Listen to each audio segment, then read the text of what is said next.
Hello बच्चों, 10th class का topic है कोरोजन। कोरोजन क्या है? Rusting of iron. Rusting of iron sir क्या है? तो रस्टिंग ऑफ आयरन को बेसिकली तौर पर देखा जाए तो जंग लगती है। देखो, जंग लगती है किसके ऊपर? लोहे के गेट के ऊपर, कार की बॉडीज के ऊपर, आयरन रेलिंग्स के ऊपर। हाँ सर, ये हमें पता है। Okay done. तो हम कहते हैं कि रस्टिंग ऑफ आयरन क्या है? तो हम कहते हैं रस्टिंग ऑफ आयरन का मतलब होता है स्लो रिएक्शन। बेटा, बहुत ही स्लो होती है ये स्लो रिएक्शन है। ठीक है सर, स्लो रिएक्शन है। और क्या होता है सर? एसिड, मॉइस्चर, एयर, तीनों की प्रेजेंस के अंदर ये जो है रिएक्शन हो जाती है सर। यानी जब मेटल के ऊपर एसिड, मॉइस्चर या एयर जब कांटेक्ट में आएगा तब सर ये रिएक्शन हो जाएगी। ठीक है, ओके डन।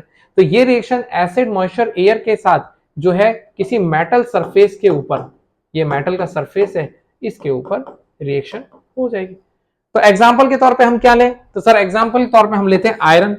ठीक है बेटा, एक ले लिया कॉपर और एक हो गया सिल्वर।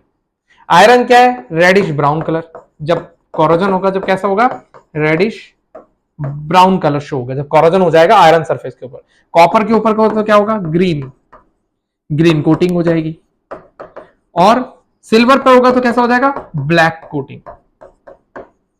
अब दिमाग में बात यह आ रही है कि सर ब्लैक कोटिंग सिल्वर पे कैसे है? तो जितनी भी पायल होती है पैरों में पहनने वाली या अंगूठी होती है सिल्वर की, इन सब के ऊपर हल्की हल्की ब्लैक कोटिंग हो जाती है। फिर हम शाइनिंग, जब सोनार से कहते हैं कि इसको शाइनिंग कर तो बिल्कुल चमक जाती है, लेकिन जैसे ही मॉइस्चर या वाटर के कांटेक्ट में आएंगी तो ब्लैकिश हो जाएंगी हल्की सी। फिर कॉपर, हम मंदिर में, शिवजी के मंदिर में जाते हैं, जो लोटा से पानी चढ़ाते हैं हम, जो तांबे का जो लोटा होता है, ठीक है ना, उसके ऊपर जैसे पानी जैसे उसके कांटेक्ट में आएगा तो ग्रीन। शुरू में जाते लाते हैं हम बाजार से तो चमकता हुआ लेता है, लेकिन जैसे हम पानी से कांटेक्ट में आता है कॉपर के तो ग्रीन कोटिंग हो जाता है। उसके बाद में बचता है आयरन। आयरन तो हम नॉर्मली सब जगह देखते हैं। आयरन की हल्की सी, अगर आयरन हमारे पास हल्का सा, देखिए आयरन के ऊपर जिंक की कोटिंग गैल्वेनाइजेशन प्रोसेस है, जैसे वो हट गया, जैसे वो हट गया, लेकिन जो नॉर्मली हम देखते हैं ना, जो जितने आयरन के गेट होते हैं जो होते हैं, उनके ऊपर रेड ऑक्साइड का भी जो है कोटिंग किया जाता है, उसे जिंक का एक कह सकते हैं, जिंक जो है उसका कोटिंग किया जाता है। लेकिन अगर वो लेयर हट गई और पानी अगर मॉइस्चर अगर उसके कांटेक्ट में आ गया या एयर कांटेक्ट में आ गया, ठीक है ना, तो नॉर्मल जो लैंग्वेज में कहेंगे, अगर कोई भी एसिड, मॉइस्चर, एयर अगर आयरन के कांटेक्ट में आ गया तो रेडिश ब्राउन कलर धीरे धीरे धीरे धीरे उसके ऊपर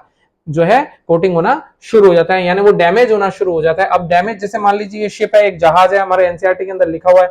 अब जहाज है, इतना बड़ा ये जहाज है, यहाँ पर नीचे की ओर वाटर है, ठीक है ना, और ऊपर की ओर एयर है। जैसे ही जिस जगह के ऊपर, जिस सरफेस के ऊपर एयर भी टच कर रही है और जिस सरफेस के ऊपर वाटर, ना तो वाटर के अंदर कोरोजन होगा ना एयर में होगा, सिर्फ वाटर एयर जहां टच कर रही है, सेंटर पॉइंट पे, यहाँ पे एयर टच कर रही है और इस जगह पे, यानी इस जगह पे एयर और वाटर दोनों टच कर रहे हैं, तो इस जगह पे कोरोजन होना शुरू हो जाएगा। तो enormous amount of money spend किया था, एनसीईआरटी में लिखा हुआ बेटा ये।